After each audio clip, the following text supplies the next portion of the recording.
السلام علیکم ناظرین، میں ہوں آپ کا اپنا محمد نوید اور آپ دیکھ رہے ہیں اسلامی معلومات۔ آج کا دن نہایت ہی اہم اور نہایت ہی شکر ادا کرنے والا دن ہے، جس پہ اللہ تعالیٰ کا جتنا بھی شکر ادا کیا جائے اتنا ہی کم ہے کہ اللہ تعالیٰ نے ہمیں اس نعمت سے مالا مال کیا، ورنہ کئی ممالک ایسے ہیں جہاں ابھی بھی قائم دائم ناقص نہیں ہوا، اسلامی قانون ناقص نہیں ہوا، یا اس معاملے میں بہت سے ممالک غلامی کی زندگی گزار رہے ہیں۔ تو اللہ تعالیٰ کا جتنا بھی شکر ادا کیا جائے، اللہ تعالیٰ نے ہمیں غلامی کی زندگی سے آزاد کیا۔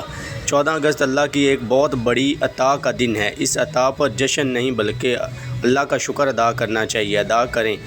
اس روز ناچ گانے کی بجائے اللہ تعالیٰ کا نفل اور شکرانے کے نفل ادا کیے جائیں، تاکہ اللہ تعالیٰ کا شکر ادا کیا جائے کہ اللہ تعالیٰ نے ہمیں اس دن سے نوازا۔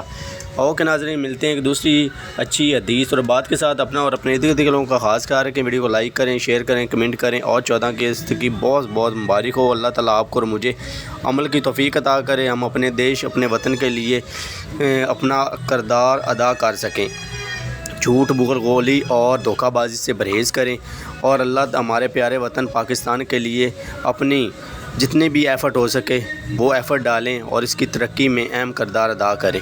اوکے، اللہ حافظ۔ پاکستان زندہ باد۔ اللہ تعالیٰ آپ کو اور مجھے عمل کی توفیق